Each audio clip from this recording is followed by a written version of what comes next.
दो मैनेजमेंट्स हैं। पहले प्रसन्ना सर इंतजार कर रहे हैं। एनएलसी इंडिया के सीएमडी प्रसन्न कुमार एम सर आपको आपकी स्क्रीन पर नजर आएंगे। Prasanna sir, good afternoon, welcome on the show. Thank you so much जुड़ने के लिए। और क्या नंबर्स आए थे एनएलसी इंडिया के उस दिन सुबह, सीधा सौदा में मेंशन भी करे थे।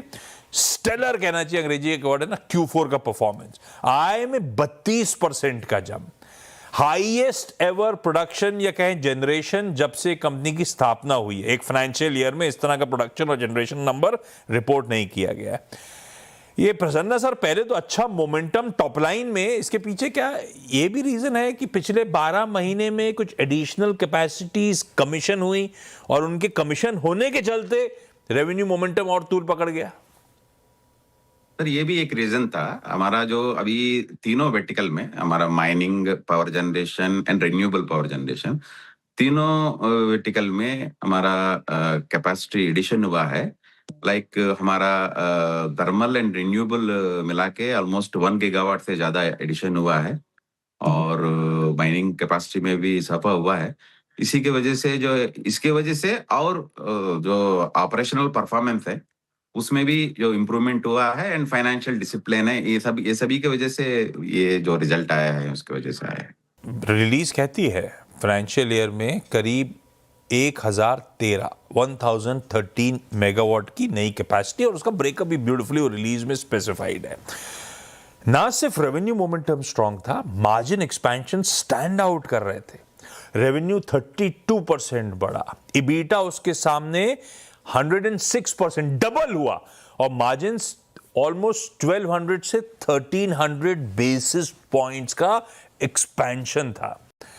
ये प्रसन्न सर, ये कैसे हुआ? ये क्या फ्यूल कॉस्ट ऑप्टिमाइजेशन, या ऐसा था कि सीजनल डिमांड पीक हो रही थी, उसका फायदा मिल गया और फिर सबके जहन में सवाल होगा कि ये सस्टेनेबल है हायर लेवल से या नहीं है?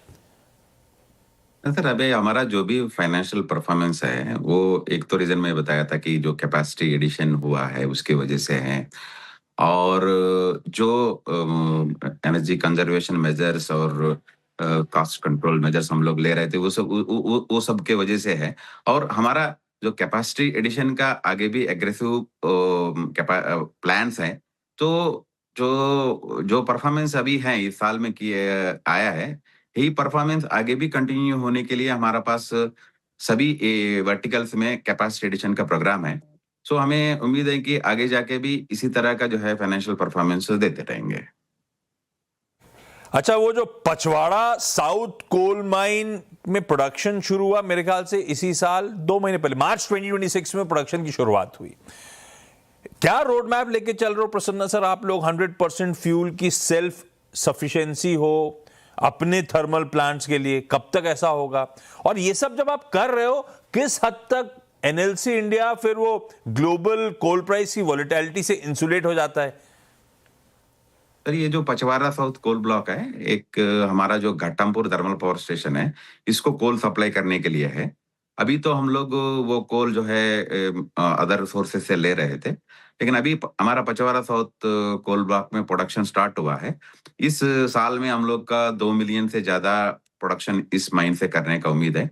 ये अच्छी क्वालिटी कोल है, और हमारा घाटमपुर थर्मल पावर स्टेशन का जो तीनों यूनिट चलने लगेंगे, उनका जो फ्यूल रिक्वायरमेंट है 100% यही से पूरा करने का हमारा टारगेट है सर।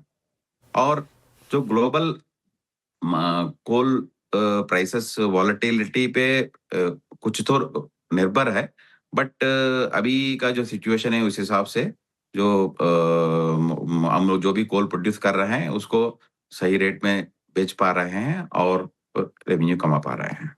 कुछ ऐसा हो रहा है कि मैक्रो एनवायरनमेंट चैलेंजिंग हो रहा है, डिस्कॉम्स की फाइनेंशियल हेल्थ को लेकर प्रॉब्लम, टैरिफ एजुडिकेशन को लेकर इश्यूज, कलेक्शन एफिशिएंसीज को लेकर इश्यूज, ऐसा कुछ मार्केट प्लेस में आपके नए थर्मल पावर प्लांट्स के लिए ऐसा कुछ हो रहा है क्या? दिक्कत आ रही है क्या कुछ? एकदम नहीं है सर। अभी जो भी परफॉर्मेंस, फाइनेंशियल परफॉर्मेंस दिया है उसमें ये जो कलेक्शन एफिशिएंसी का ये एक एक फैक्टर था। एक जमाने में जो है 13,000, 4,000, 14,000 का करोड़ का ड्यूस रहते थे, लेकिन हम अभी मात्र 2,000 करोड़, 1,800 करोड़ वो भी रनिंग ड्यूस चल रहे हैं।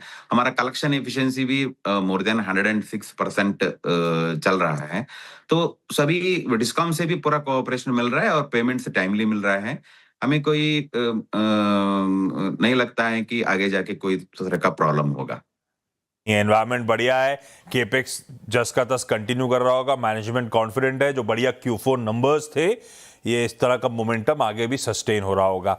एक अपडेट और था एनएलसी इंडिया रिन्यूएबल्स लिमिटेड यानी कि NIRL को लेकर, वहां आपकी होली ओन सब्सिडी को भारत सरकार ने लिस्टिंग की मंजूरी दे दी है। फ्रेश इक्विटी और पार्शियल स्टेक डाइवेस्टमेंट होगा।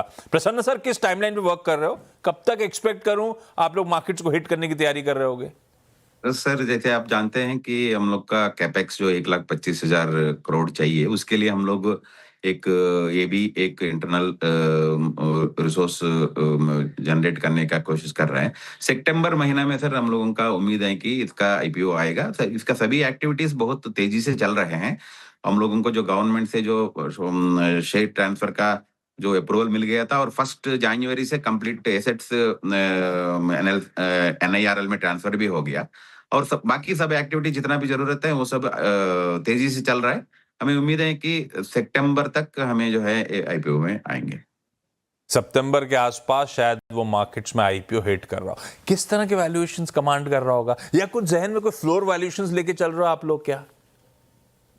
सर, अभी तो फ्लोर वैल्यूएशन लेके नहीं चल रहे हैं। हमें उम्मीद है कि बॉलपार्क ये होगा मार्केट एस्टिमेट सर? बहुत तेजी से वेट कर रहे हैं इसके लिए बहुत, और सितंबर में ही इसका पता चलेगा सर। ये जो फ्रेश इशुएंस, बाकी तो खैर डाइवेस्टमेंट है, फ्रेश इशुएंस हो रहा होगा, वो फंड वापस चैनलाइज हो रहा होगा ये रिन्यूएबल्स के केपेक्स स्पेंड के लिए, ऐसा? Exactly sir, not only renewables, हम लोगों का जो एग्रेसिव कैपेसिटी एक्सपेंशन प्लान है, उसको जो है उसके लिए 1,25,000 करोड़ का कैपेक्स चाहिए, और अराउंड 22-23 हजार के इक्विटी चाहिए।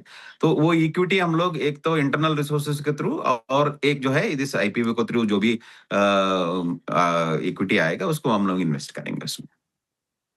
ये NIRL की तैयारी हो रही है, सितंबर तक मार्केट में हिट करेगा। उसके बाद और भी कोई नेक्स्ट बैच ऑफ एसेट्स हैं जिसको मोनेटाइज कर सकता है एनएलसी इंडिया? अभी नहीं है सर। अभी जो भी नया एसेट्स जो भी आ रहे हैं, वो सभी एसेट्स हम लोग NIRL के अंडर ही ला रहे हैं। और हम अभी हमारा जितना भी बैटरी स्टोरेज सिस्टम्स हैं, जो ऑर्डर्स हम लोगों को रिसेंटली मिला, तमिलनाडु से मिला, गुजरात से मिला, उड़ीसा से मिला, वो सभी भी हम लोग NIRL के अंडर में ला रहे हैं। तो अभी तो हम लोगों का जो परमिशन मिला है, 25% का परमिशन मिला है, और आगे जाके और भी इसको जो है ये लाने का कोशिश करेंगे। वैसे वो एक एग्रीमेंट करा था, मुझे याद है, थोड़े दिन पहले चर्चा पे चैनल पे हम लोग बात भी कर रहे थे, पता नहीं पढ़ते कैसे इसको, मुझे लगता है वो है इलेक्ट्रिसाइड डी फ्रांस। बताइएगा सही पढ़ा क्या मैंने? ये बेसिकली न्यूक्लियर पावर प्रोजेक्ट्स में एक्सप्लोर एग्रीमेंट इसीलिए हुआ है कि न्यूक्लियर पावर प्रोजेक्ट्स में उनकी टेक्नोलॉजी होगी, मेरे ख्याल से एनएलसी एग्जीक्यूट कर रहा होगा। क्या प्लान है उसके साथ सर? सर, हम लोगों का जैसे गवर्नमेंट ऑफ इंडिया का जो टारगेट है 100 गीगावाट बाय नेक्स्ट 4-5 ईयर, तो उसमें सर हम लोग भी न्यूक्लियर पावर में एंटर होने का है। तो हम लोग पहले से भी हम लोग NPCL के साथ भी हम लोग किए हुए थे, और अभी जो है हम लोग इनके साथ MOU किया है this nuclear power plant setup के लिए, उनका टेक्नोलॉजिकल असिस्टेंस देने के लिए। ओके, प्रसन्ना सर के सक्सेसर का नाम अनाउंस हो गया, जो करंट डायरेक्टर फाइनेंस है कंपनी के, बाद में वो बतौर CMD पदभार संभाल रहे होंगे। प्रसन्न सर, रिटायरमेंट का टाइम आ गया क्या? यस सर, जून एंड में रिटायरमेंट है। आपको देख के तो लगता ही नहीं है। क्या मेंटेन कर रखा है आपने आपको, और क्या बढ़िया नोट पे एग्जिट कर रहे हो। क्या रिजल्ट्स आए इस बार के Q4 के? प्रसन्न सर, प्रसन्न सर फ्रीज हो गए शायद। थैंक यू सो मच आज जुड़ने के लिए। होपफुली आप जब तक हो बतौर CMD एक आध और इंटरेक्शन आपके साथ प्लान करूंगा। Thank you so much sir.